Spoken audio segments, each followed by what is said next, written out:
실패하면 한국은 다신 중동에 얼씬도 못할 겁니다. 사우디 왕족의 살벌한 경고에도 한국 팀은 눈 하나 깜짝하지 않았습니다. 독일이 3년을 매달렸고 미국이 수천억을 쏟아부었지만 둘 다 처참히 무너진 죽음의 사막 한국이 자신만만하게 나서자 세계가 실소를 터뜨렸습니다. 허풍 떠는 건 중국이랑 판박이네요. 다들 팝콘이나 준비하시죠. 60년간 깨끗한 물 한 방울조차 허락하지 않았던 저주받은 불모지. 그런데 한국인 5명이 약속한 48시간 만에 그 저주를 박살내자 사우디 왕세자가 직접 무릎을 꿇었습니다. 당신들이 내 백성의 목숨을 구했소. 지금 이 순간부터 한국인은 국빈으로 대우하라. 강대국들이 모조리 패배한 그곳에서 대체 어떤 일이 벌어진 걸까요? 제 이름은 파이살 알하르비입니다. 사우디아라비아 북서부 와디 알 자잘의 촌장이자 평생을 모래와 암석을 연구해 온 지질학자이기도 합니다. 하지만 그날 저는 그저 무력한 노인에 불과했습니다. 2025년 2월의 어느 날 아침이었습니다. 여느 때처럼 사막의 태양은 자비 없이 타올랐고 건조한 바람은 입안 가득 모래를 밀어넣고 있었습니다. 하지만 그날의 공기는 달랐습니다. 매캐한 기름 냄새, 그리고 땅을 울리는 묵직한 진동. 그것은 죽음이 다가오는 소리였습니다. 파이살 촌장, 나오시오. 마을 입구에 검은색 세단 한 대가 서 있었습니다. 차에서 내린 남자는 사우디 중앙개발청의 카림 국장이었습니다. 말끔하게 다림질된 흰색 토브와 값비싼 구트라를 쓴 그는 흙먼지를 뒤집어 쓴 저를 마치 벌레 보듯 쳐다봤습니다.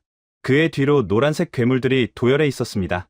최신형 불도저 30여 대가 거친 엔진 소리를 내며 검은 매연을 뿜어내고 있었죠. 카림 국장은 선글라스를 벗지도 않은 채 손에 든 서류 뭉치를 제 가슴팍에 툭 하고 밀어 넣었습니다. 네옴시티 외곽 정비 계획에 따라 최종 통보하러 왔소. 이 마을의 지하수 오염 수치는 이미 한계를 넘었어. 비소 농도가 기준치의 50배야. 이건 물이 아니라 독약이라고. 저도 알고 있었습니다. 지질학자인 제가 모를 리가 없었죠. 우리 마을의 우물은 말라가고 있었고 그나마 나오는 물조차 썩어 문드러진 지층에서 배어나온 독극물이었습니다. 하지만 우리에게는 갈 곳이 없었습니다. 60년 전 유목 생활을 청산하고 처음으로 정착한 이 땅은 우리 부족의 영혼이자 역사였습니다. 국장님, 1년만, 아니 6달만 시간을 주십시오. 우리가 어떻게든 정화시설을. 제 애원 섞인 말에 카림 국장은 코웃음을 쳤습니다. 그는 주머니에서 붉은색 스프레이통을 꺼내 들었습니다. 그리고 제 집 담벼락에 우리 부족의 문양이 새겨진 그 신성한 벽에 거침없이 붉은색 X자를 그었습니다. 치익하는 소리가 마치 제 심장을 찢는 것 같았습니다. 파이살, 당신도 알잖아. 지난 10년 동안 당신들이 뭘 했는지. 프랑스, 미국, 일본, 세계 최고라는 놈들은 다 불러봤지. 결과가 어땠나? 그의 말이 비수처럼 꽂혔습니다. 반박할 수 없었습니다. 마을 외곽, 모래 언덕 너머에는 우리가 거인들의 무덤이라고 부르는 곳이 있습니다. 지난 10년 동안 우리 마을을 살려보겠다며 찾아왔던 선진국 기업들의 잔해가 흉물스럽게 방치된 곳입니다.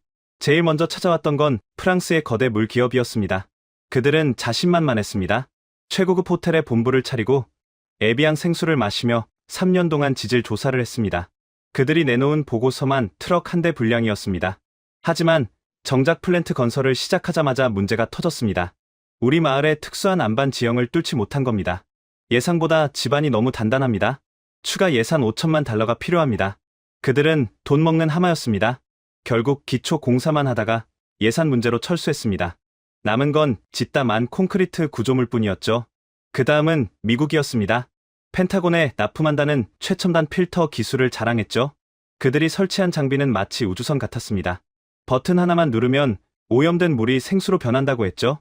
하지만 그들은 사막의 모래를 얕봤습니다. 와디 알 자잘의 모래는 밀가루보다 곱습니다. 그 미세한 모래 입자가 미국의 최첨단 정밀 기계에 틈새로 파고들었습니다. 설치 일주일 만에 수백만 달러짜리 펌프가 멈췄고 미국의 엔지니어들은 이런 환경에서는 신도 물을 못 만든다며 혀를 내두르고 떠났습니다. 일본은 더했습니다. 그들의 장비는 정교했지만 너무나도 연약했습니다. 낮에는 50도까지 오르고 밤에는 영하로 떨어지는 극심한 일교차를 견디지 못했습니다. 파이프가 수축과 팽창을 반복하다 터져버렸고 일본 기술자들은 부품을 가져오는 데만 석 달이 걸린다는 말만 되풀이했습니다. 그렇게 10년이 흘렀습니다. 수억 달러가 넘는 돈이 모래 속에 파묻혔고 우리에게 남은 건 녹슬어가는 파이프와 고장난 펌프, 그리고 절망뿐이었습니다. 카림 국장은 담벼락에 그려진 붉은 X자를 손가락으로 가리키며 차가운 목소리로 말했습니다. 단 72시간 주겠소. 사흘 뒤 이 시간까지 마실 수 있는 물, 즉 식수 기준을 통과한 물을 보여주지 못하면 강제 집행하겠소. 불도저가 이 집들을 모조리 밀어버릴 거요. 알겠나? 72시간이라니. 그건 죽으라는 소리 아닙니까? 10년 동안 세계 최고 기업들도 못한 일을 어떻게 사흘 만에? 그러니까 떠나라는 거야. 주제 파악 좀 하고. 카림 국장은 뒤도 돌아보지 않고 차에 올랐습니다. 검은 세단과 불도저들이 일으킨 모래바람 속에 멍하니 서 있던 그때 등 뒤에서 작은 기침 소리가 들렸습니다. 콜록, 콜록. 8살 손녀? 누라였습니다. 아이는 휠체어에 앉은 채 힘겹게 기침을 하고 있었습니다. 입가에는 거무튀튀한 피가 묻어 있었습니다. 비소 중독 증세였습니다. 피부는 이미 거북이 등껍질처럼 갈라져 있었고 맑았던 눈동자는 황달로 노랗게 변해 있었습니다. 누라가 고사리 같은 손으로 제 옷자락을 잡으며 힘겹게 물었습니다. 할아버지, 우리 이제 쫓겨나는 거야? 나 때문에? 아이의 그 말에 저는 무너져 내렸습니다. 지지락자라고 거들먹거리면서 정작 내 손녀 하나 살릴 물도 구하지 못한 못난 할아버지. 그 죄책감이 가슴을 후벼 팠습니다. 누라의 휠체어를 밀어 집으로 데려와 아이를 눕혔습니다. 열이 불덩이 같았습니다. 의사는 말했습니다.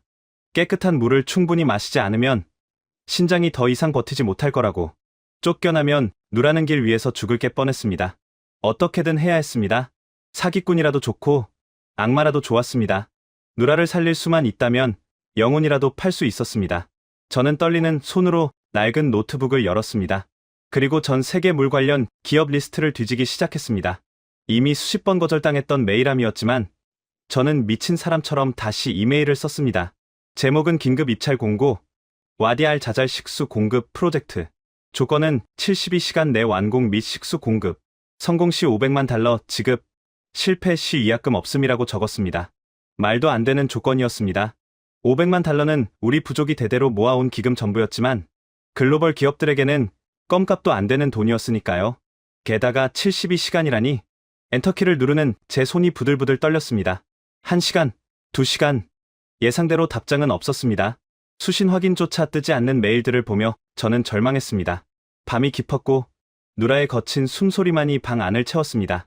창밖에는 카림 국장이 남기고 간 불도저들의 실루엣이 괴물처럼 웅크리고 있었습니다. 그렇게 새벽 3시가 되었을 때였습니다. 띠링. 노트북에서 짧은 알림음이 울렸습니다. 잘못 들은 줄 알았습니다. 스팸 메일이겠거니 하고 무심코 화면을 들여다본 순간 저는 제 눈을 의심했습니다. 답장 제목은 긴급 입찰 공고에 지원합니다. 라고 되어 있었습니다. 보낸 곳은 K-워터 컨소시엄. 들어본 적 없는 이름이었습니다. 한국? K-팝이나 김치나 만드는 그 작은 나라? 삼성이나 LG는 들어봤어도 물 회사는 처음이었습니다. 내용을 읽어 내려가던 저는 숨이 턱 막혔습니다. 수시는 파이살 촌장, 발씨는 고영석 팀장이라고 적혀 있었고 내용은 이렇게 적혀 있었습니다.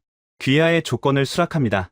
단, 우리는 72시간이 필요 없습니다. 48시간이면 충분합니다. 지금 출발합니다. 48시간? 독일도, 미국도, 프랑스도 실패한 곳에서 48시간이라니? 이건 미친놈들이거나 희대의 사기꾼이 분명했습니다. 정상적인 엔지니어라면 이런 말을 할 수가 없으니까요. 하지만 노트북 화면 너머로 들려오는 누라의 신음소리가 제 등을 떠밀었습니다. 사기꾼이면 어떻습니까? 어차피 사흘 뒤면 모든 게 끝날 텐데. 저는 지푸라기라도 잡는 심정으로 답장을 보냈습니다. 오십시오. 당신들이 우리의 마지막 희망입니다. 그때는 몰랐습니다. 제가 보낸 그 답장이 사막의 역사를 뒤바꿀 신호탄이 될 줄은. 그리고 다음날 아침, 마을, 어귀에 나타난 그들의 모습이 제가 상상했던 구원자의 모습과는 너무나도 달랐다는 것을 말입니다. 모래먼지를 일으키며 달려오는 낡은 트럭 2대, 그 위에는 번쩍이는 최첨단 장비 대신 칠이 다 벗겨진 파란색 컨테이너 박스 2개가 실려 있었습니다. 그것이 바로 전설의 시작이었습니다. 새벽에 도착한 그 짧은 이메일 한 통이 제 인생에서 가장 긴 하루를 시작하게 만들었습니다. 48시간이면 충분합니다. 이 문장은 희망이라기보다는 차라리 저주에 가까웠습니다. 독일 지멘스가 3년을 공들여도 실패했고 미국 지휘가 최첨단 장비를 쏟아붓고도 도망친 곳이 바로 여기 와디 알 자잘입니다. 그런데 이름도 생소한 한국이라는 나라에 그것도 처음 들어보는 기업이 48시간을 장담하다니요. 날이 밝자마자 저는 마을 회관으로 주민들을 소집했습니다. 붉은 X표가 그려진 집들 사이로 사람들이 모여들었습니다. 다들 눈에는 핏발이 서 있었고 입술은 바싹 마른 채 갈라져 있었습니다. 절망과 분노가 뒤섞인 침묵 속에서 제가 입을 열었습니다. 한국에서 기술자들이 오기로 했습니다. 순간 정적이 흘렀습니다. 그리고 곧바로 야유가 터져 나왔습니다. 한국. 그게 어디 있는 나라야? 아프리카야? 아시아야? 촌장님, 도망가셨습니까? 독일도 못한 걸 어디 듣도 보도 못한 나라가 해냅니까? 사기꾼들이에요. 위약금도 없다면서요? 그냥 와서 돈만 챙겨서 도망갈 놈들이라고요. 제일 먼저 반발한 건 옆집 무스타파였습니다. 그는 지난 10년 동안 외국 기업들이 올 때마다 짐꾼 노릇을 하며 푼돈을 벌어왔던 친구입니다. 그가 바닥에 침을 뱉으며 소리쳤습니다. 파이살, 당신도 알잖아. 프랑스 놈들은 생수만 마시며 파티를 했고 미국 놈들은 에어컨 나오는 컨테이너 밖으로 나오지도 않았어. 이번엔 또 무슨 꼴을 보려고 그러는 거야? 차라리 정부 보조금이라도 받고 이주하는 게 낫지. 주민들의 분노는 타당했습니다. 우리는 이미 너무 많이 속았고 너무 많이 상처받았습니다. 하지만 저는 물러설 수 없었습니다. 제 등 뒤에는 여전히 열병에 시달리는 손녀, 누라가 있었으니까요. 단 이틀, 딱 이틀만 참아보자고. 어차피 사흘 뒤면 다 쫓겨나는 판국에 밑져야 본전 아니가. 제 고함에 좌중이 조용해졌습니다. 다들 알고 있었던 겁니다. 우리에게 선택지 따위는 없다는 사실을요. 그때였습니다. 회관 문이 벌컥 열리더니 카림 국장이 수행원들을 대동하고 들어왔습니다. 그는 이미 소식을 들은 모양이었습니다. 입가에 비릿한 조소를 띠고 저를 내려다보며 혀를 찼습니다. 파이살 촌장. 정말 실망이군요. 한국이라니, K-팝이나 김치 만드는 나라에 우리 사우디의 국책 사업을 맡기겠다고? 그는 일부러 김치라는 단어를 강조하며 낄낄거렸습니다. 수행원들도 따라 웃었습니다. 그 웃음소리가 마치 뺨을 때리는 것 같았습니다. 국장님, 그들은 48시간을 장담했습니다. 기회를 주십시오. 48시간? 하, 미치광이들이군. 48시간이면 파이프 연결하다가 끝나겠어. 좋아, 마음대로 해보시오. 대신 조건이 있소. 만약 실패하면 당신의 부족은 2주 정착금 50% 삭감이오. 그리고 당신 파이살 촌장직에서 즉시 해임될 각오하시오. 그는 저를 벼랑 끝으로 몰아세웠습니다. 저는 주먹을 꽉 쥐었습니다. 손톱이 살을 파고들었습니다. 좋습니다. 그렇게 하죠. 제 대답에 카림 국장은 어리석은 늙은이라고 중얼거리고는 나가버렸습니다. 이제 돌이킬 수 없었습니다. 성공하지 못하면 저는 부족을 망친 죄인으로 역사에 남을 것입니다. 시간은 야속하게 흘렀습니다. 약속한 도착 시간은 오후 2시. 사막의 태양이 가장 뜨겁게 내리쬐는 시간이었습니다. 지평선 너머 아지랑이가 피어오르는 도로를 주민들 모두가 숨죽여 지켜보고 있었습니다. 제발, 제발 그럴싸한 장비라도 가져와 다오. 독일 놈들처럼 거대한 크레인이라도, 미국 놈들처럼 번쩍이는 트레일러라도. 저는 속으로 빌고 또 빌었습니다. 적어도 겉모습이라도 그럴싸해야 카림 국장의 코를 납작하게 해주고 주민들을 안심시킬 수 있을 테니까요. 오후 1시 50분. 드디어 지평선 끝에서 모래먼지가 일어났습니다. 온다. 저기 온다. 아이들이 소리쳤습니다. 사람들의 시선이 일제히 그곳으로 쏠렸습니다. 그런데 점점 가까워지는 물체를 보며 사람들의 표정이 굳어지기 시작했습니다. 저 역시 제 눈을 의심했습니다. 독일 팀은 벤츠 트럭 10대를 몰고 왔었습니다. 미국 팀은 최신형 캐터필러 중장비를 앞세웠었죠. 그런데 저 멀리서 덜컹거리며 달려오는 것은 폐차 직전의 낡은 픽업 트럭 2대와 그 뒤를 따르는 5톤 화물차 1대가 전부였습니다. 심지어 화물차 짐칸에 실린 것은 최첨단 설비가 아니었습니다. 항구 야적장에서 흔히 볼 수 있는 치 벗겨지고 여기저기 찌그러진 파란색 선박용 컨테이너 박스 2개였습니다. K-워터라는 로고가 희미하게 박혀있는 그 낡은 박스를 보는 순간 제 심장이 쿵 하고 내려앉았습니다. 뭐야? 저게 다야? 고물상을 불러왔어? 우리를 놀리는 거야? 주민들의 웅성거림이 야유로 바뀌는 건 순식간이었습니다. 카림 국장도 마침 현장에 나와 있었습니다. 그는 배를 잡고 웃음을 터뜨렸습니다. 이보시오 파이살. 저게 당신이 말한 구원자요? 고철 수집상이 아니고? 하하. 48시간 만에 고물을 처리하러 왔나 보군. 얼굴이 화끈거려 견딜 수가 없었습니다. 도망치고 싶었습니다. 그때 선두에 있던 픽업 트럭이 멈춰섰습니다. 문이 열리고 운전석에서 한 남자가 내렸습니다. 그는 제가 상상했던 엘리트 엔지니어의 모습이 아니었습니다. 말끔한 정장이나 하얀 가운 대신 기름때가 묻은 작업 조끼를 입고 있었습니다. 햇빛에 검게 그을린 피부, 헝클어진 머리카락, 그리고 낡은 안전화. 그는 마치 공사판에서 갓 튀어나온 현장 노동자처럼 보였습니다. 그가 바로 한국팀의 리더, 고영석 팀장이었습니다. 그의 뒤로 4명의 팀원들이 차례로 내렸습니다. 그들 역시 마찬가지였습니다. 한 명은 용접 마스크를 목에 걸고 있었고, 다른 한 명은 두꺼운 안전장갑을 끼고 있었습니다. 한 여성은 커다란 공구 가방을 어깨에 메고 있었고, 마지막 한 명은 묵직한 배관 공구를 양손에 들고 있었습니다. 어디를 봐도 최첨단 기술과는 거리가 먼 행색이었습니다. 고영석 팀장이 저벅저벅 걸어와 제 앞에 섰습니다. 그의 눈빛은 묘하게 차분했습니다. 주변의 야유와 카림 국장의 비웃음 소리가 들리지 않는다는 듯 그는 저에게만 집중했습니다. 그리고 투박한 손을 내밀며 짧은 영어로 인사를 건넸습니다. 한국어 억양이 묻어나는 투박한 발음이었습니다. 미스터 파이살, 늦지 않았죠? 저는 얼떨결에 그 손을 잡았습니다. 거칠고 딱딱한 굳은 살이 느껴졌습니다. 엔지니어의 손이라기보다는 농부의 손에 가까웠습니다. 제가 떨리는 목소리로 물었습니다. 이게 전부입니까? 장비는 다른 트럭이 더 오는 겁니까? 제 질문에 고영석 팀장은 피식 웃으며 뒤에 있는 낡은 컨테이너를 엄지손가락으로 가리켰습니다. 아니요. 저거면 충분합니다. 48시간이라고 했지만 사실 조금 더 빨리 끝낼 수도 있습니다.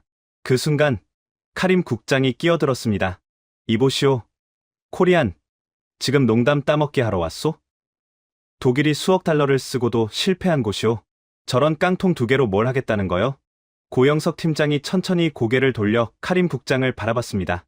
그리고 아주 조용하지만 사막의 바람을 가르는 듯한 목소리로 대답했습니다. 우리는 슈를 하러 온 게 아닙니다. 물을 만들러 왔죠. 독일은 수억 달러로 건물을 지었지만 우리는 500만 달러로 생명을 살릴 겁니다. 그의 눈빛에서 섬뜩할 정도의 자신감이 뿜어져 나왔습니다. 그건 오만함이 아니었습니다. 수많은 현장에서 깨지고 부딪히며 살아남은 자만이 가질 수 있는 야생의 확신이었습니다. 하지만 주민들의 시선은 여전히 싸늘했습니다. 돌멩이가 날아오지 않는 게 다행일 정도였죠. 분위기가 험악해지자 고영석 팀장은 팀원들에게 손짓했습니다. 자, 시간 없다. 바로 시작하자. 하은아, 수질 데이터부터 뽑고, 제복 형님, 용접기 예열해두세요. 정호, 민수, 너희는 배관 자재 내려. 우린 1분도 아깝다. 그들은 짐을 풀기도 전에, 환영 인사를 나누기도 전에 곧바로 모래바닥에 주저앉아 도면을 펼쳤습니다. 그 모습이 어딘가 기이했습니다. 보통 외국 기술자들은 도착하면 숙소부터 찾고 에어컨이 나오는 사무실을 요구합니다. 그런데 이들은 도착한 지 5분도 안 되어 작업복 주머니에서 공구를 꺼내 들고 있었습니다. 마치 이곳이 낯선 타국이 아니라 매일 출근하던 자신의 앞마당인 것처럼 말입니다. 그때 화물차에서 깡통이라 불리던 파란색 컨테이너의 문이 끼기깃 하는 소리를 내며 열렸습니다. 주민들과 카림 국장, 그리고 저까지 모두 숨을 죽이고 그 안을 들여다보았습니다. 과연 저 고물 상자 안에 무엇이 들어있을까? 어두운 컨테이너 내부가 드러나는 순간 저는 제 눈을 의심할 수밖에 없었습니다. 그 안에는 우리가 상상했던 거대한 기계 대신 생각지도 못한 광경이 펼쳐져 있었기 때문입니다. 주민들의 야유 속에 낡은 컨테이너의 문이 활짝 열렸습니다. 그 순간 우리는 모두 입을 다물 수밖에 없었습니다. 첫 번째 컨테이너에는 우리가 기대했던 거대한 물탱크도 육중한 펌프도 없었습니다.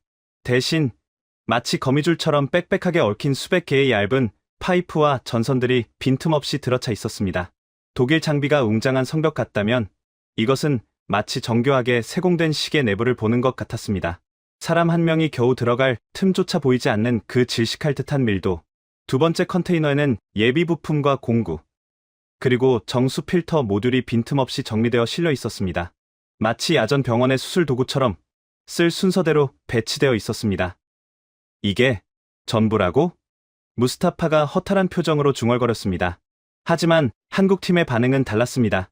그들은 컨테이너가 열리자마자 마치 전쟁터에 투입된 특수부대처럼 움직이기 시작했습니다. 제복 형님, 1번 라인 배관 확인해주세요. 하은아, 넌 바로 수질 센서 세팅하고, 정호, 민수, 2번 컨테이너에서 필터 모듈 꺼내서 정렬해놔. 나는 전력선 딴다. 고영석 팀장의 짧은 지시에 팀원들은 대답 대신 몸을 움직였습니다. 그들은 여독을 풀 시간도 짐을 풀 여유도 없어 보였습니다. 보통 외국 기술자들은 도착하면 가장 먼저 에어컨이 나오는 숙소를 요구합니다.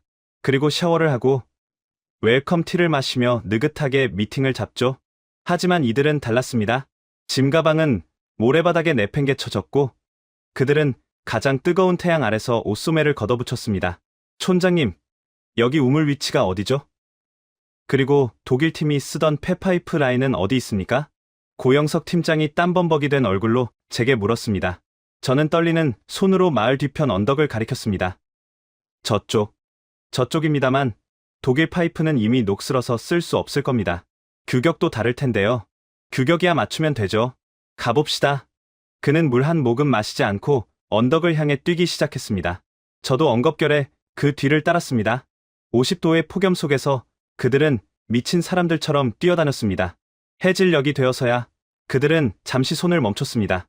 저는 아내에게 부탁해 급히 저녁 식사를 준비했습니다. 양고기와 쌀을 쪄낸 우리 전통 음식 캅사였습니다. 솔직히 걱정이 앞섰습니다. 지난 10년간 이곳을 찾았던 서양 기술자들은 우리가 내민 음식을 거절했습니다. 비위생적이라며 본국에서 공수해온 통조림이나 빵을 먹었죠. 심지어 프랑스 팀은 식탁에 파리 한 마리만 날아와도 기겁을 하며 식사를 중단했었습니다. 커다란 쟁반에 담긴 캅사를 들고 현장으로 나갔습니다. 한국 팀원들은 기름과 흙먼지로 뒤범벅이 된 채 바닥에 앉아 도면을 보고 있었습니다. 식사 하십시오. 입에 맞을지 모르겠습니다만 제가 쭈뼛거리며 쟁반을 내려놓자 고영석 팀장이 눈을 반짝이며 다가왔습니다. 와, 밥이다. 형님들, 식사하고 합시다. 그들은 물티슈로 대충 손을 닦더니 쟁반 주위에 둥글게 둘러앉았습니다. 그리고 제가 포크를 가져오라고 지시하기도 전에 그들은 맨손을 쑥 내밀었습니다. 덥석. 고영석 팀장이 뜨거운 양고기를 손으로 찢어 입에 넣었습니다. 으아, 죽인다. 진짜 맛있는데요? 이거 완전 한국 칼국집 맛이네. 팀장님, 저도 좀 주세요. 아, 배고파 죽겠네. 심재복 반장이라 불리는 나이 지긋한 남자가 밥을 손으로 뭉쳐 입안 가득 밀어 넣었습니다. 백하은 박사라는 여성분도 마찬가지였습니다. 그들은 사우디의 전통 방식 그대로 오른손을 사용하여 밥과 고기를 섞어 먹었습니다. 그 모습이 어찌나 자연스러운지 마치 우리 부족의 일원처럼 보일 지경이었습니다. 주변에서 구경하던 마을 아이들이 눈을 동그랗게 떴습니다. 어른들도 수근거리기 시작했습니다. 저 사람들 봐. 우리랑 똑같이 먹어. 외국인이 손으로 캅사를 먹는 건 처음 봐. 그들은 단순히 배가 고파서 허겁지겁 먹는 게 아니었습니다. 음식을 대하는 태도에서 묘한 존중이 느껴졌습니다. 더러운 사막 음식이 아니라 귀한 손님 대접으로 받아들이고 있다는 게 느껴졌습니다. 식사를 마친 고영석 팀장이 제게 엄지손가락을 치켜 세웠습니다. 잘 먹었습니다, 촌장님. 힘이 나네요. 이제 밥값 해야죠. 그 밥값이라는 말이 빈말이 아니었음을 깨닫는 데는 그리 오랜 시간이 걸리지 않았습니다. 식사가 끝나자마자 심재복 반장이 용접 마스크를 쓰고 독일팀이 버리고 간 폐자재 더미로 향했습니다. 치익. 어둠 속에서 푸른 불꽃이 튀었습니다. 그는 독일제 300mm 파이프와 한국제 250mm 연결구를 가만히 노려보더니 거침없이 절단하기 시작했습니다. 아니, 뭐 하는 겁니까? 그건 독일 지멘스사의 특수 파이프라 용접이 안 돼요.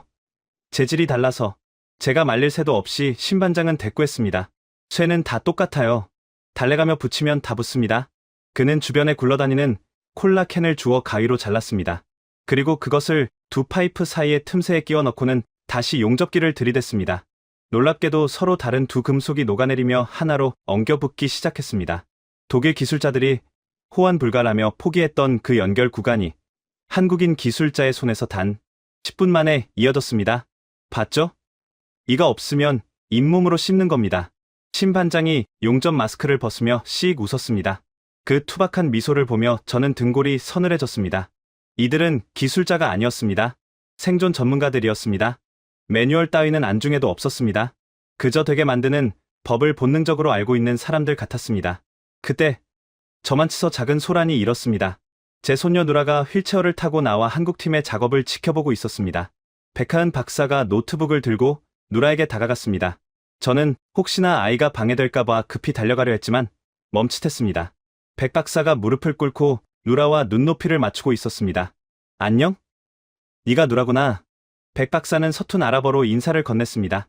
누라는 부끄러운 듯 제 다리 뒤로 숨었지만 호기심 어린 눈빛은 거두지 않았습니다. 백 박사는 주머니에서 작은 사탕 하나를 꺼내 누라의 손에 쥐어주며 아이의 퉁퉁 부은 손목과 발목을 유심히 살폈습니다. 그녀의 눈빛이 흔들렸습니다. 비소, 중독이 생각보다 심해요. 말 초신경까지 독소가 퍼졌어요. 그녀가 고개를 들어 저를 보며 말했습니다. 목소리는 차분했지만 눈에는 물기가 어려 있었습니다. 저에게도 이만한 딸이 있어요. 한국에 두고 왔죠. 그녀는 다시 누라를 보며 아니, 누라에게 약속하듯 단호하게 말했습니다. 아줌마가 약속할게. 내일 아침에는 세상에서 제일 깨끗한 물 마시게 해줄게. 알았지? 그것은 단순한 위로가 아니었습니다. 과학자의 자존심과 엄마의 마음을 건 맹세였습니다. 그 순간 저는 이 낯선 이방인들에게서 처음으로 희망이라는 단어를 떠올렸습니다. 밤 10시가 넘어가자 사막의 기온이 급격히 떨어졌습니다. 보통이라면 작업을 중단하고 철수해야 할 시간이었습니다. 하지만 한국팀은 조명을 켰습니다. 칠흑 같은 어둠 속에서 오직 그들의 컨테이너 주변만 대나처럼 환했습니다. 자, 이제부터가 진짜입니다. 오늘 밤 안에 1차 조립 끝내야 내일 시운전합니다. 다들 정신 똑바로 차려. 고영석 팀장의 고함과 함께 고요했던 사막의 밤이 기계음과 망치 소리로 뒤덮였습니다. 마을 사람들은 잠들지 못했습니다. 창문 틈으로 그 불빛을 바라보며 수군거렸습니다. 미친 사람들이야. 밤새 일할 작정인가 봐. 저러다 쓰러지면 어쩌려고. 하지만 그들의 손놀림은 시간이 갈수록 빨라졌습니다. 마치 무언가에 홀린 사람들처럼 혹은 무언가에 쫓기는 사람들처럼 그들은 사막의 밤과 싸우고 있었습니다. 새벽 2시쯤 되었을까요? 현장을 지키던 저에게 고영석 팀장이 다가왔습니다. 그의 눈은 충혈되어 있었지만 목소리는 카랑카랑했습니다. 촌장님, 부탁 하나만 들어주십시오. 뭐든 말씀하십시오. 야식이라도. 아니요. 트럭이 필요합니다. 마을에 있는 트럭이란 트럭은 다 가져와 주세요. 배터리가 필요하거든요. 배터리요? 발전기가 있지 않습니까? 저 독일제 발전기. 10년 묵은 고철이라 전압이 불안정해요. 우리 장비는 센서티브해서 전압 튀면 다 날아갑니다. 안정적인 직류 전원이 필요해요. 트럭 배터리를 직렬로 연결해서 임시 변전소를 만들 겁니다. 트럭 배터리로 변전소를 만든다니 교과서 어디에도 없는 방법이었습니다. 하지만 저는 묻지 않았습니다. 이미 신반장의 용접 실력을 본 뒤였으니까요. 알겠습니다. 깨우겠습니다. 저는 자고 있던 마을 청년들을 깨웠습니다. 불평하는 소리가 들렸지만 한국팀의 그 치열한 눈빛을 본 사람들은 아무 말 없이 트럭 키를 가져왔습니다. 10대, 20대, 마을의 낡은 픽업 트럭들이 한국팀의 컨테이너 주위로 모여들었습니다. 그 광경은 마치 성지순례를 온 신도들의 행렬 같기도 했고 거대한 짐승을 사냥하기 위해 포위망을 좁혀오는 사냥꾼들 같기도 했습니다. 수십 개의 헤드라이트가 켜지고 수십 개의 배터리가 전선으로 연결되었습니다. 연결 완료. 스위치 올립니다. 3, 2, 1. 우웅. 거대한 진동음과 함께 죽어있던 컨테이너의 심장이 힘차게 박동하기 시작했습니다. 모니터에 초록색 불이 들어오고 멈춰있던 펜이 돌아갔습니다. 됐다. 1차 전원 확보.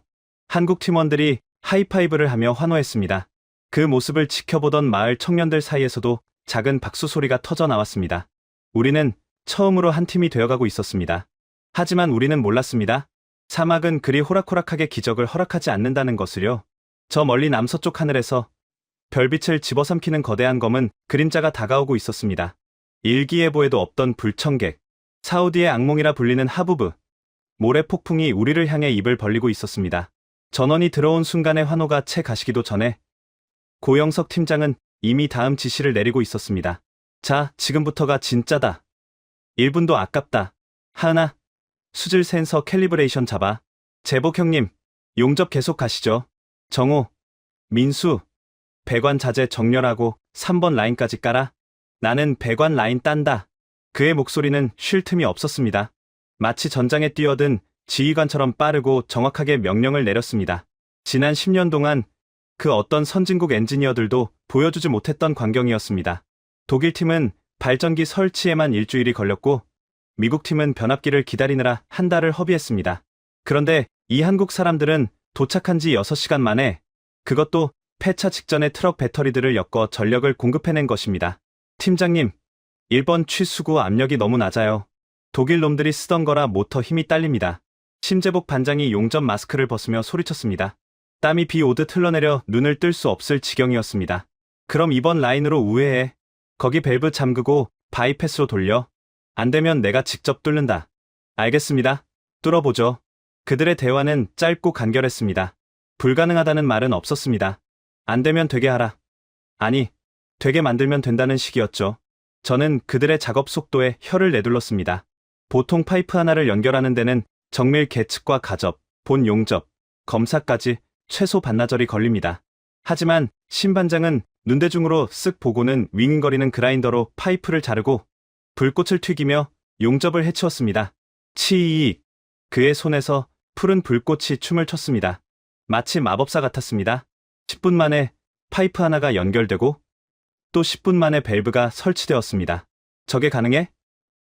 용접봉을 저렇게 빨리 돌리면 기포가 생길 텐데. 마을에서 대장간 일을 하는 하산이 입을 딱 벌리고 중얼거렸습니다. 그는 평생 쇠를 다뤄왔지만 저런 속도는 처음 본다고 했습니다. 아니, 저건 그냥 빠른 게 아니야. 정확해. 비드? 그러니까 용접 자국 좀 봐. 기계로 찍어낸 것 같잖아. 하산이 손전등으로 용접 부위를 비추며 감탄했습니다. 신반장은 그저 묵묵히 다음 파이프로 이동할 뿐이었습니다. 새벽 4시가 넘어가자 마을 사람들은 하나둘 집으로 돌아갔지만 한국팀의 불빛은 꺼질 줄 몰랐습니다. 으샤, 이거 잡아. 오케이. 땡겨. 그들은 서로의 이름을 부르지 않아도 손발이 척척 맞았습니다. 고영석 팀장이 파이프를 들면 신반장이 용접기를 들이대고 백하은 박사가 볼트를 조이면 정우와 민수가 너트를 건네고 배관을 정렬하는 시기였습니다. 마치 하나의 유기체처럼 움직였습니다. 날이 밝아오자 마을 분위기가 달라져 있었습니다. 어제까지만 해도 사기꾼들이라며 비웃던 사람들이 이제는 경외심 어린 눈으로 현장을 바라보고 있었습니다. 촌장님, 저 사람들 잠은 언제 잡니까? 무스타파가 걱정스러운 얼굴로 물었습니다. 나도 모르겠네. 어젯밤부터 한숨도 안 잤어. 그때 백하은 박사가 비틀거리며 컨테이너 밖으로 나왔습니다. 밤샘 작업으로 눈 밑이 퀭했지만 눈빛만은 형형하게 빛나고 있었습니다. 촌장님, 혹시 커피 좀 얻을 수 있을까요? 아주 진하게요. 아, 물론이죠. 당장 대령하겠습니다. 저는 집으로 달려가 아내에게 가장 진한 아랍 커피를 끓이라고 했습니다. 대추야자도 챙겼습니다. 커피를 받아 든 백 박사는 고맙습니다라고 짧게 인사하고는 털썩 주저앉아 노트북을 다시 켰습니다. 지금 수질 데이터 분석 중인데 비소 농도가 생각보다 심각해요. 50ppm이 넘습니다. 이 정도면 필터가 금방 막힐 거예요. 그녀가 심각한 표정으로 모니터를 가리켰습니다. 화면에는 붉은색 경고등이 번쩍이고 있었습니다. 그럼 방법이 없습니까? 아니요. 방법은 있어요. 필터를 역세척하는 주기를 10분으로 줄이면 됩니다. 대신 전력 소모가 엄청날 거예요. 배터리가 버텨줄지 모르겠네요. 그녀는 포기라는 단어를 모르는 것 같았습니다. 문제가 생기면 곧바로 해결책을 찾았습니다. 그게 한국 스타일인가 봅니다. 오전 10시, 약속한 48시간 중 20시간이 지났습니다. 작업 공정률은 벌써 60%를 넘어섰습니다. 독일팀이 석 달 걸렸던 기초 공사를 단 하루 만에 끝낸 겁니다. 카림 국장도 소식을 듣고 달려왔습니다. 그는 믿을 수 없다는 듯 선글라스를 벗고 현장을 둘러봤습니다. 이게 정말 하루 만에 된 거요? 저 파이프들 다 연결된 거요? 그렇습니다. 보시다시피 제가 으스대며 대답했습니다. 카림 국장은 헛기침을 하며 딴청을 피웠습니다. 겉모양만 그럴싸하면 뭐 하오. 물이 나와야지. 아직 멀었어.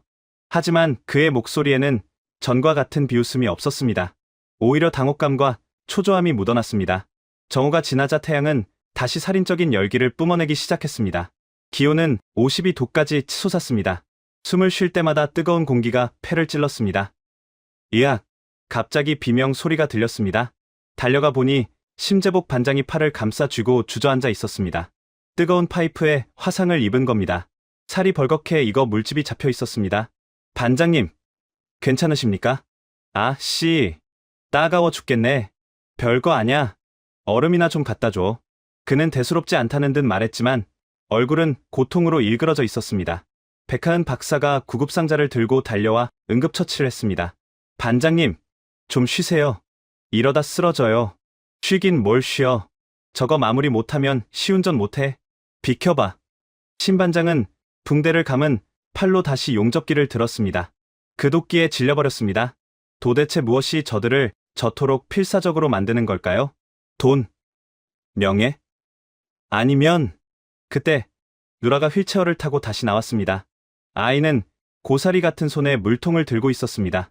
미지근해진 물이었지만 아이에게는 전 재산이나 다름없는 것이었습니다. 아저씨, 아파요? 이거 마셔요. 누라가 신반장에게 물통을 내밀었습니다. 신반장은 순간 멈칫했습니다. 그리고 떨리는 손으로 물통을 받아 들었습니다. 고맙다. 꼬마야. 진짜 시원하다. 그는 물을 마시는 척하며 고개를 돌려 눈물을 훔쳤습니다. 그리고 다시 누라를 보며 씩 웃었습니다. 아저씨가 금방 고쳐줄게. 조금만 기다려. 그 한마디에 모든 게 담겨 있었습니다. 그들은 돈 때문에 온 게 아니었습니다. 기술자로서의 자존심, 그리고 사람을 살리겠다는 사명감. 그것이 그들을 움직이는 원동력이었습니다. 오후 4시, 공정률 80%. 기적의 시간이 다가오고 있었습니다. 마을 사람들은 이제 자발적으로 현장에 나와 도왔습니다. 무거운 자재를 나르고 물을 떠다 주고 그늘막을 설치해 주었습니다. 힘내세요. 코리아, 슈크란. 코리아. 아이들이 외치는 응원 소리에 한국 팀원들의 얼굴에도 미소가 번졌습니다. 고영석 팀장은 엄지를 치켜 세우며 화답했습니다. 다 됐어. 조금만 더 하면 돼. 하지만 신은 우리에게 너무 쉽게 기적을 허락하지 않으려는 모양이었습니다. 오후 5시가 넘어가자 바람의 방향이 바뀌었습니다. 북서쪽에서 불어오던 건조한 바람이 갑자기 멈췄습니다. 그리고 지평선 끝이 붉게 물들기 시작했습니다. 저는 지질학자로서 본능적으로 알았습니다. 저 붉은색은 노을이 아니었습니다. 촌장님, 저거 뭡니까? 고영석 팀장이 하늘을 가리키며 물었습니다. 안 돼. 하부부다. 하부부가 온다. 제 비명의 마을 사람들이 일제히 하늘을 쳐다봤습니다. 거대한 모래 폭풍이 마치 산맥처럼 거대한 벽을 이루며 우리를 향해 달려오고 있었습니다. 높이만 1km가 넘는 사우디의 재앙. 모두 피해. 집으로 들어가.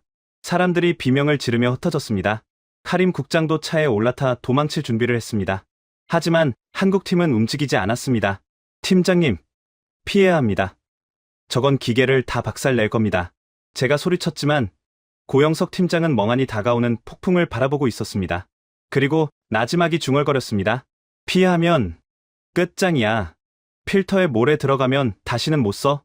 그는 뒤를 돌아 팀원들을 바라봤습니다. 선택해. 도망칠래? 아니면 막을래? 그의 눈빛은 광기로 번들거리고 있었습니다. 그리고 팀원들의 눈빛 또한 그와 같았습니다. 여기까지 와서 포기할 순 없지. 심재복 반장이 용접 마스크를 다시 썼습니다. 막읍시다. 까짓 거. 그들은 도망치는 대신 컨테이너를 향해 달리기 시작했습니다. 다가오는 죽음의 그림자 속으로 그들은 제 발로 걸어 들어갔습니다. 오후 5시 30분, 지평선이 사라졌습니다. 태양이 피를 토하듯 붉게 물들더니 이내 거대한 검은 장벽이 하늘을 집어삼켰습니다. 사우디아라비아의 악몽, 하부부가 도착한 것입니다. 시속 100km의 모래바람은 자비가 없었습니다. 마을 입구의 야자수들이 허리가 꺾일 듯 휘청거렸고 양철 지붕들이 종이장처럼 뜯겨나갔습니다. 저는 마을 회관 지하실로 대피하려다 뒤를 돌아보았습니다. 당연히 도망쳤으리라 생각했던 한국팀이 그 자리에 그대로 있었습니다. 전원 위치로. 1번 흡기구 마가. 하은아, 제어 패널 덮어. 고영석 팀장의 목소리는 이미 바람 소리에 묻혀 들리지 않았습니다. 하지만 그들은 서로의 눈빛만 보고도 움직였습니다. 심재복 반장은 용접용 두꺼운 가죽 재킷을 벗어 1번 필터의 공기 흡입구를 덮었습니다. 백하은 박사는 자신의 몸을 웅크려 노트북과 제어 패널을 감싸 안았습니다. 정우와 민수는 2번 컨테이너의 예비 부품 문을 몸으로 막아 세웠습니다. 미쳤어. 저 사람들 죽으려고 환장했나?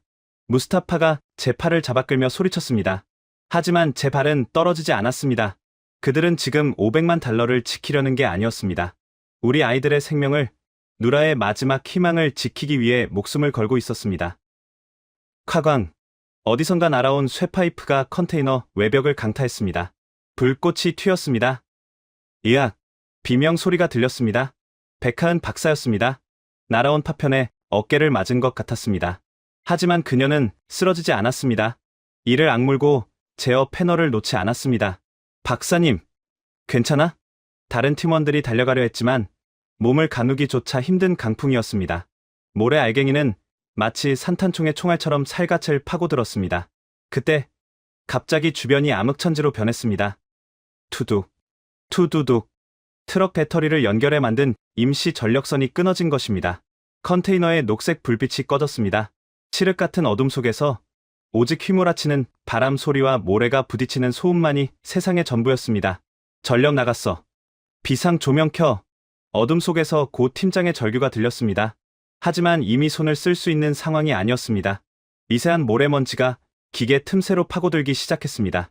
이대로라면 24시간 동안 밤새워 연결한 파이프와 정밀 센서들이 모조리 망가질 판이었습니다. 카림 국장의 무전기에서 치직거리는 잡음과 함께 목소리가 들려왔습니다. 그는 이미 안전한 쉘터로 대피한 상태였습니다. 파이살, 당장 철수시키시오. 저러다 사람 죽으면 국제 문제야? 어차피 실패라고. 그의 말이 맞았습니다. 이성적으로는 포기하는 게 맞았습니다. 하지만 저는 무전기를 꺼버렸습니다. 그리고 어둠 속을 응시했습니다. 희미한 헤드랜턴 불빛 몇 개가 위태롭게 흔들리고 있었습니다. 그들은 포기하지 않았습니다. 서로의 팔을 엮어 인간 사슬을 만들고 온몸으로 컨테이너의 틈새를 막아내고 있었습니다. 그 처절한 모습을 보는 순간 제 가슴 속에서 뜨거운 무언가가 치밀어 올랐습니다. 60년 평생 패배감에 젖어 살았던 제 영혼이 꿈틀거렸습니다. 저 이방인들도 목숨을 거는데 우리가 도망친다고? 저는 옆에 있던 무스타파의 멱살을 잡았습니다. 야, 트럭 키 줘봐. 뭐 하시게요? 촌장님 미쳤어요? 우리 마을 일이잖아. 우리 아이들 살리려고 저러잖아. 우리가 구경만 할 거야?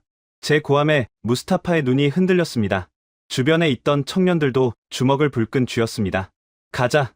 트럭 몰고 와. 바람막이 만들자. 컨테이너 둘러싸. 누가 먼저랄 것도 없이 마을 남자들이 뛰쳐나갔습니다. 낡은 트럭 20여 대가 동시에 시동을 걸었습니다. 부르릉. 모래 폭풍을 뚫고 헤드라이트 불빛들이 하나둘 켜졌습니다. 우리는 한국팀의 컨테이너를 중심으로 둥글게 진을 쳤습니다.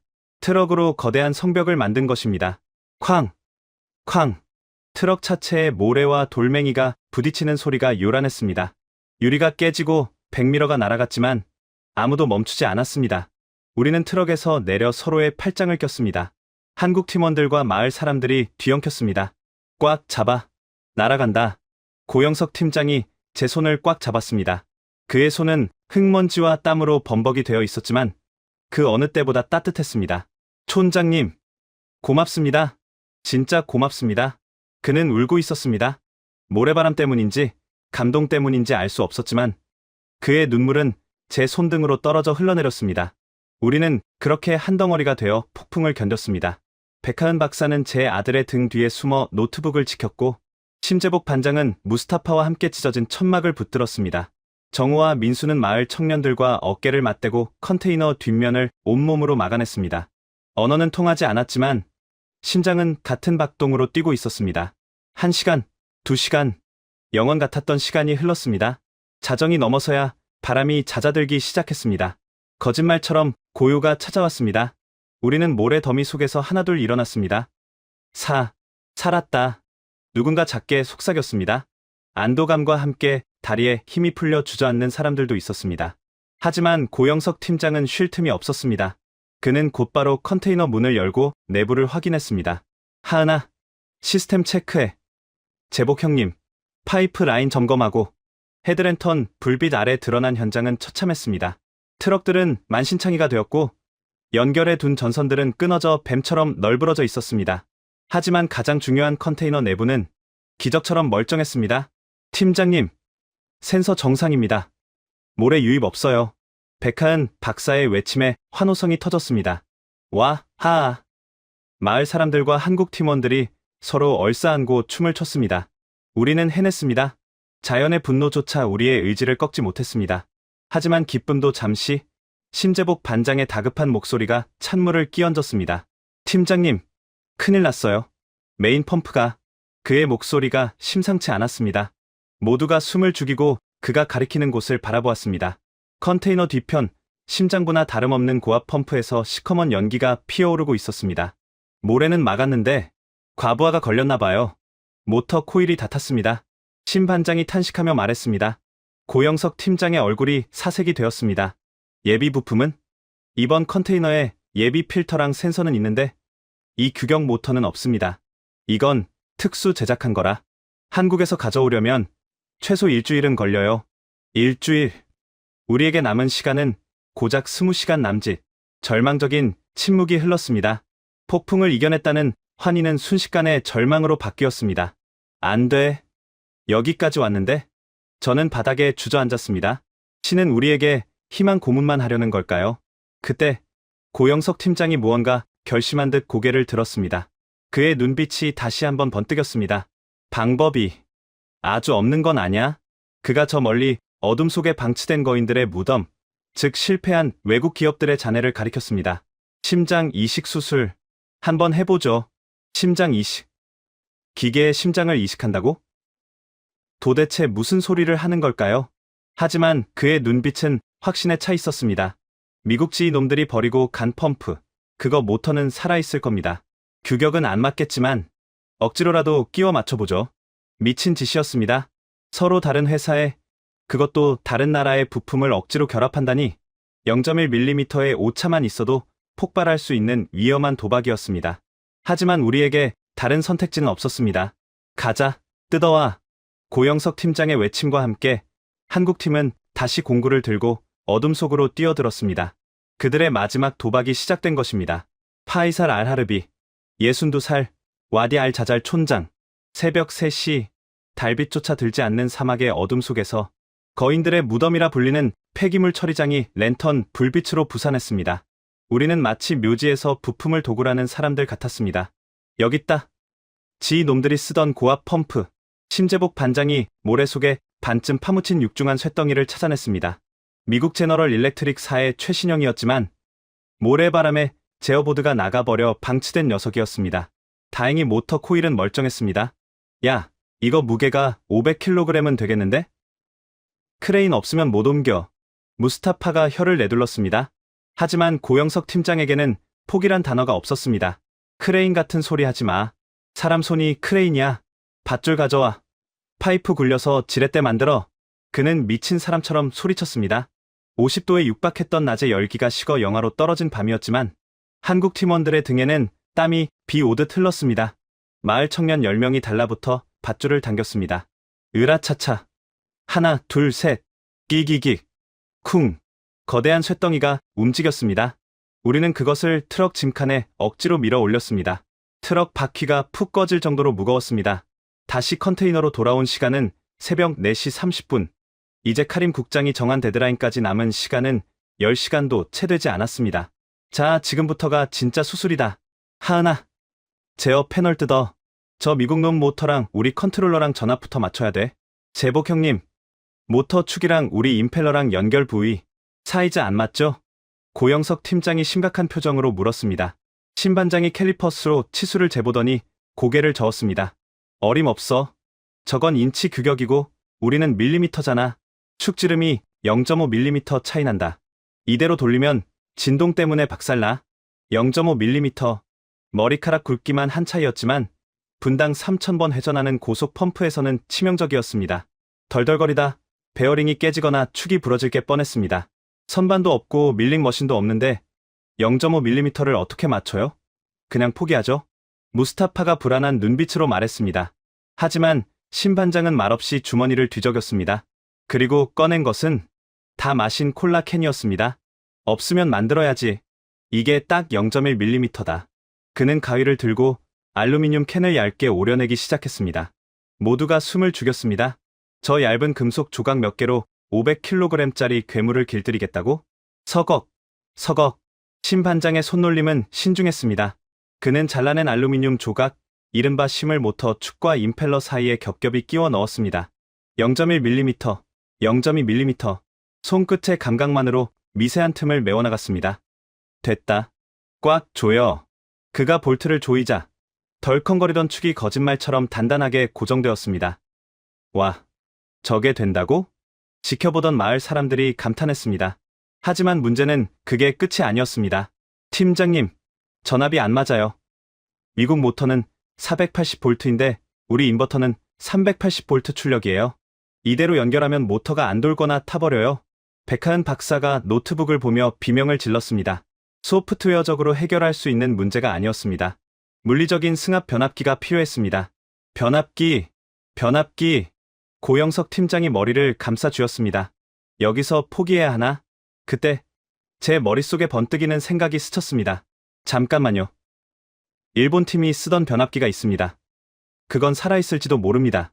어디 있습니까? 마을 회관 뒤편 창고예요. 10년 전 철수할 때 무거워서 두고 갔습니다. 우리는 다시 달렸습니다. 창고 구성먼지 쌓인 미쓰비시 로고가 박힌 변압기를 찾아냈습니다. 다행히 내부는 멀쩡했습니다. 좋아.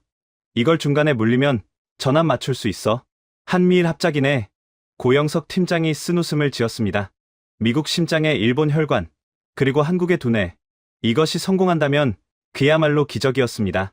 전선을 연결하고 세팅을 마쳤을 때는 이미 동이 트고 있었습니다. 아침 6시, 카림 국장이 정한 시한까지 8시간. 시운전 해볼까요? 백하은 박사가 떨리는 손으로 스위치에 손을 올렸습니다. 모두가 침을 삼켰습니다. 돌려. 위잉. 모터가 돌기 시작했습니다. 처음에는 덜덜거리는 소음이 심했습니다. 신반장이 끼워 넣은 알루미늄 조각들이 자리를 잡는 소리였습니다. 끼기기. 우웅. 소음이 점차 잦아들더니 이내 부드러운 회전음으로 바뀌었습니다. 돌았다. 돈다. 마을 청년들이 환호성을 질렀습니다. 하지만 기뻐하기엔 일렀습니다. 물이 나와야 진짜니까요. 펌프 압력 올려. 10바. 고영석 팀장의 지시에 백 박사가 출력을 높였습니다. 압력 상승 중. 5바. 7바. 9바. 푸슈. 갑자기 연결 부위에서 물이 새기 시작했습니다. 새잖아. 용접 부위가 터졌어. 무스타파가 소리쳤습니다. 밤새 급하게 용접했던 파이프 이음새가 높은 압력을 견디지 못한 겁니다. 안 돼. 멈추지 마. 멈추면 모터 다시 못 켜. 고영석 팀장이 다급하게 외쳤습니다. 한번 멈추면 과열된 모터가 눌어붙을 수 있는 상황이었습니다. 그럼 어떡합니까? 물이 다 새는데. 막아. 몸으로라도 막아. 그 말이 떨어지기가 무섭게 심재복 반장이 달려들었습니다. 그는 뜨거운 파이프를 맨손으로 감싸 안았습니다. 반장님, 빨리 고무밴드 가져와. 내가 잡고 있을 테니까 감아. 그의 손에서 피가 배어 나왔지만 그는 놓지 않았습니다. 고영석 팀장도 달려가 그를 도왔습니다. 저도, 무스타파도 달려들었습니다.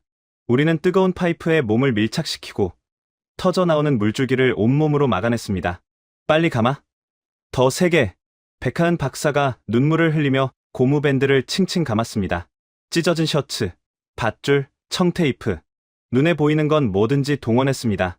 정우와 민수도 달려와 예비 파이프 클램프를 물어왔습니다. 그렇게 30분을 버텼을까요? 물줄기가 잦아들었습니다. 됐다. 잡혔다. 신반장이 바닥에 쓰러졌습니다. 그의 손바닥은 화상과 상처로 엉망이 되어 있었습니다. 반장님, 괜찮으세요? 제가 달려가 그를 부축했습니다. 그는 거친 숨을 몰아쉬며 씩 웃었습니다. 아따, 사우디 물맛 좋네. 짜다 짜. 그의 농담에 모두가 웃음을 터뜨렸지만 눈시울은 붉어졌습니다. 오전 9시, 이제 5시간 남았습니다.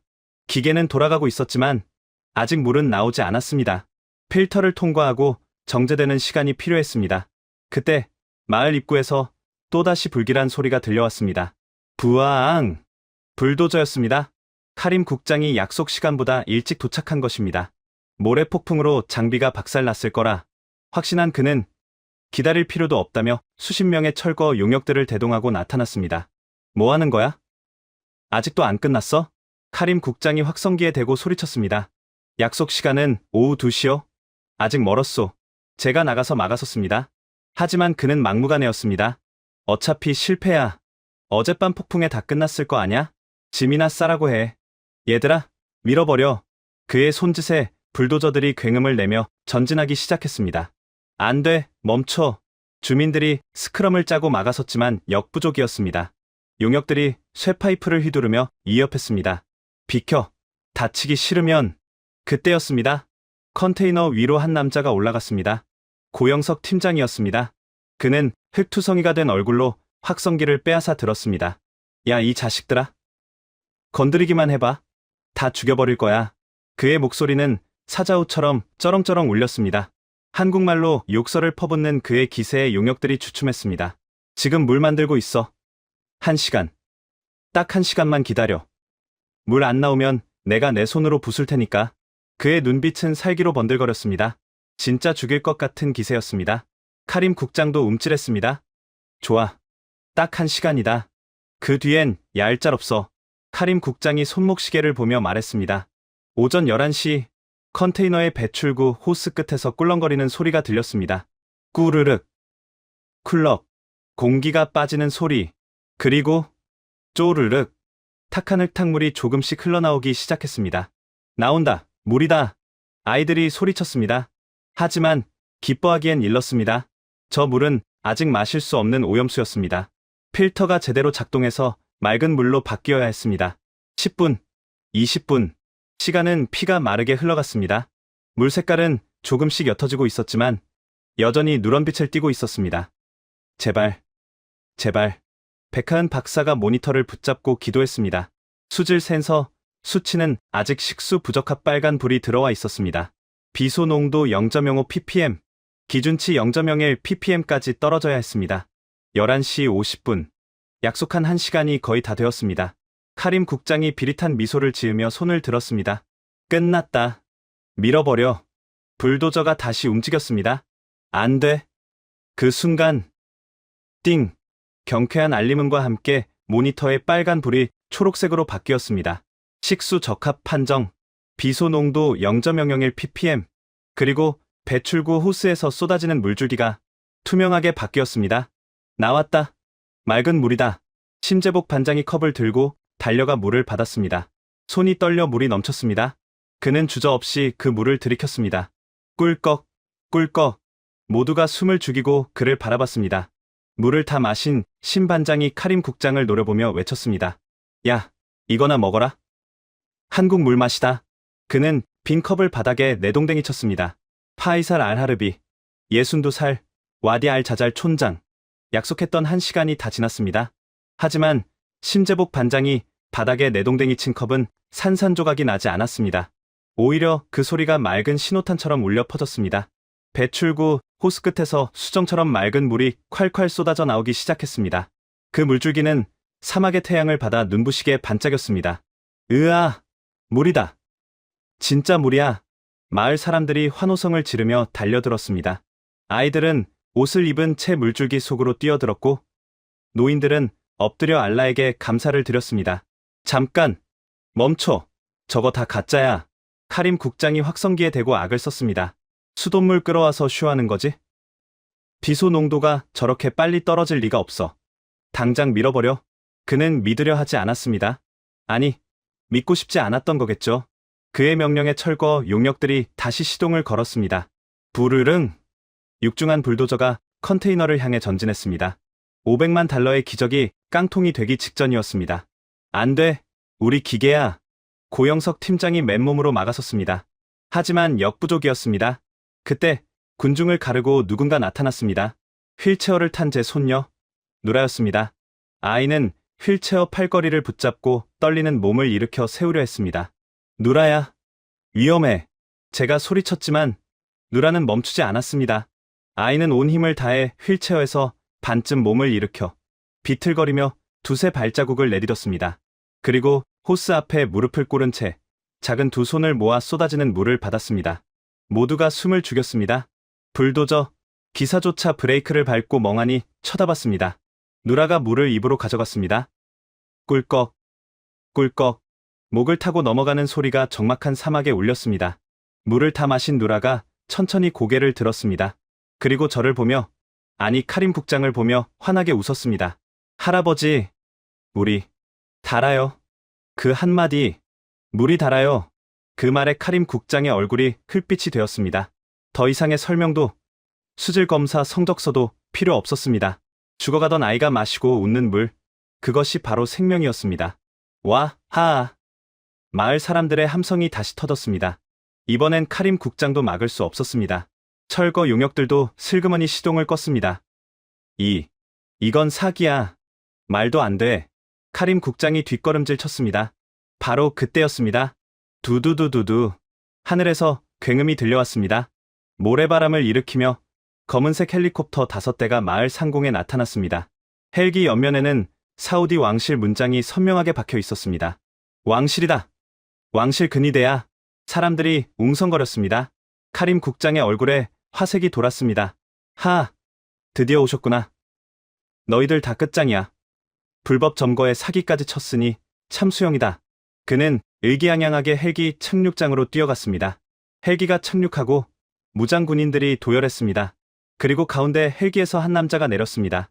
그를 보는 순간 카림 국장은 그 자리에 얼어붙었습니다. 그는 단순히 높은 관리가 아니었습니다. 사우디의 실권자 무함마드 빈 살만 왕세자였습니다. 전하, 이곳까지 누추한 곳에 카림 국장이 허둥지둥 엎드려 절했습니다. 하지만 왕세자는 그를 본체만 채하고 성큼성큼 걸어왔습니다. 그의 시선은 오직 한 곳, 콸콸 쏟아지는 물줄기와 그 앞에 서 있는 흙투성이의 동양인들에게 고정되어 있었습니다. 왕세자가 고영석 팀장 앞에 멈춰섰습니다. 고 팀장은 엉망진창이었습니다. 옷은 찢어지고 얼굴은 기름과 숯검정으로 뒤범벅이었으며 손에서는 피가 배어 나오고 있었습니다. 왕족 앞에 서기엔 너무나 불경한 모습이었죠. 하지만 왕세자는 털썩 무릎을 꿇었습니다. 그리고 고 팀장의 그 더러운 손을 두 손으로 덥석 잡았습니다. 미안하오. 정말 미안하오. 그리고 고맙소. 내 백성을 살려줘서. 왕세자의 아랍어는 통역을 거치지 않고 직접 전달되었습니다. 카림 국장의 턱이 빠질 듯 벌어졌습니다. 전하? 저놈들은 사기꾼입니다. 고철 덩어리로. 닥쳐라. 왕세자가 일갈했습니다.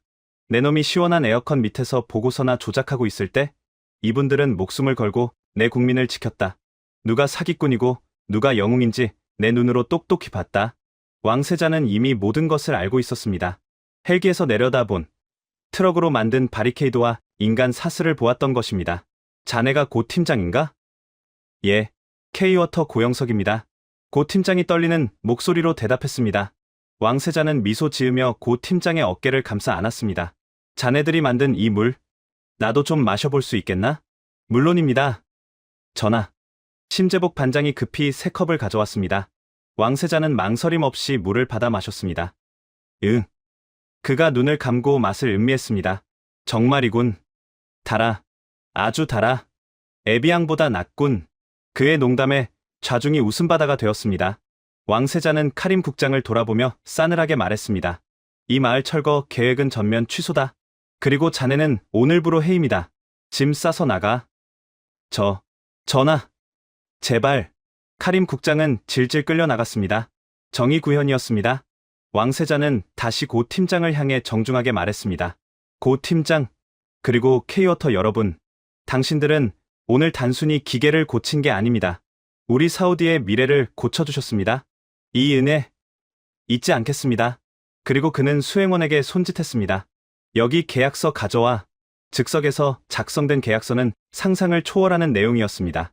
와디 알 자잘 수질 개선, 프로젝트 성공 보수, 5천만 달러, 추가로 네옴 시티 수처리 시설 우선 계약권 부여, 500만 달러가 아니라 5천만 달러, 그리고 네옴 시티라니 수조 원대의 프로젝트였습니다. 이건 너무 과분합니다. 고 팀장이 손사래를 쳤지만 왕세자는 고개를 저었습니다. 아니요. 당신들의 땀과 눈물값에 비하면 헐값입니다. 그리고 한 가지 더. 왕세자가 누라를 안아 올렸습니다.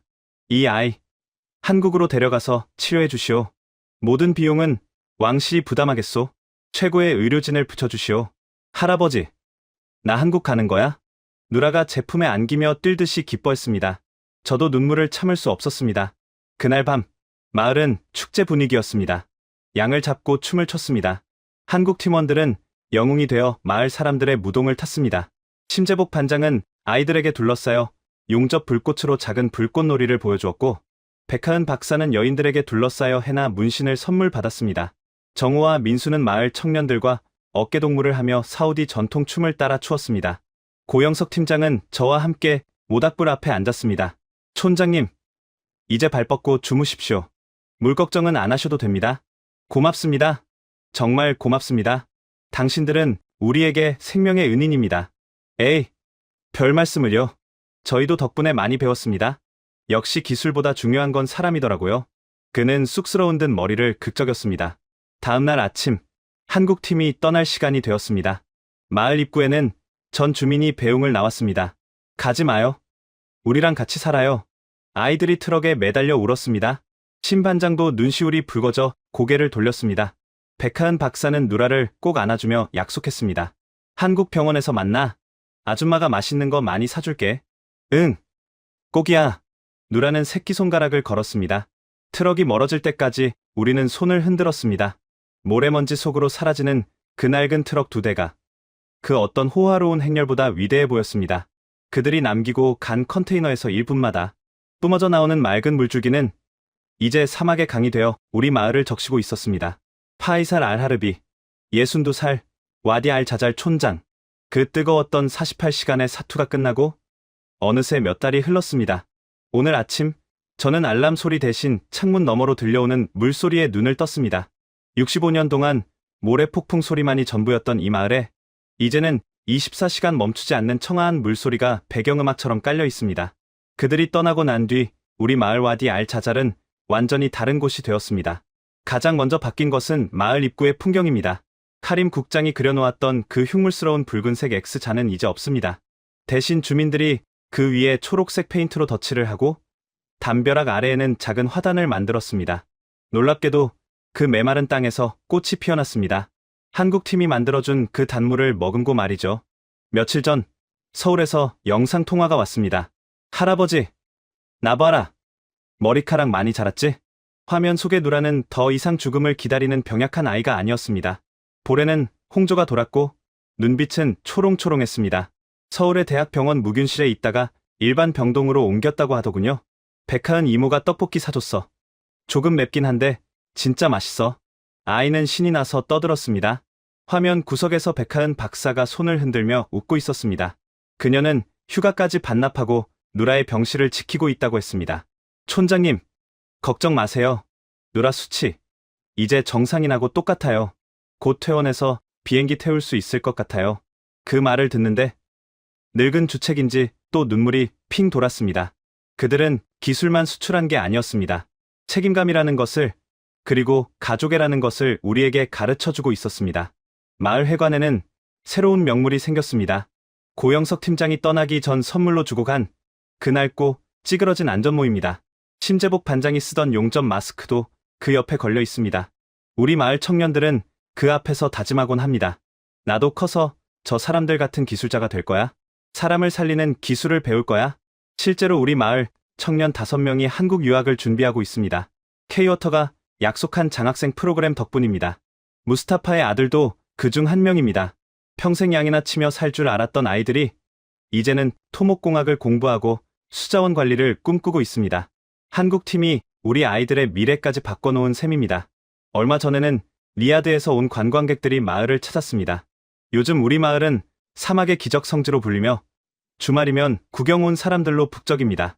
그들은 컨테이너 앞에서 사진을 찍고 콸콸 쏟아지는 물을 마시며 감탄합니다. 저는 그들에게 항상 이렇게 말해줍니다. 이 물은 그냥 물이 아닙니다. 지구 반대편에서 온 형제들이 피와 땀으로 만든 생명수입니다. 얼마 전 뉴스에서는 사우디 정부의 공식 발표가 나왔습니다. 네옴시티의 수처리 사업 파트너로 한국 컨소시엄이 우선 협상 대상으로 선정되었다는 소식이었습니다. 앵커는 한국의 기술력이 세계 시장의 판도를 바꾸고 있다라고 흥분해서 전하더군요. 화면 자료로 고영석 팀장의 인터뷰가 짧게 지나갔습니다. 귀국 환영식장에서의 모습 같았습니다. 기자가 어떻게 그 짧은 시간에 성공할 수 있었느냐라고 묻자 그는 덤덤한 표정으로 이렇게 대답했습니다. 우리는 사막을 정복하러 간 게 아닙니다. 그저 그곳에 사는 사람들의 간절함에 응답했을 뿐입니다. 기술은 도구일 뿐이고 결국 해내는 건 사람의 마음이니까요. 그 말을 듣는 순간 저는 깨달았습니다.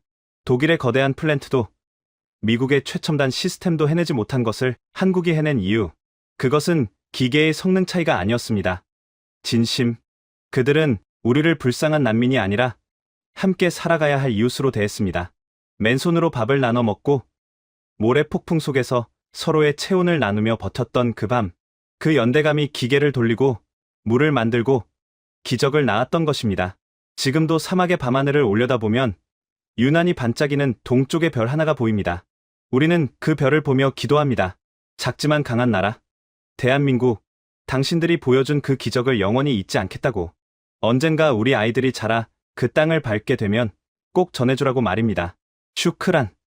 코리아, 당신들은 우리의 영원한 형제입니다.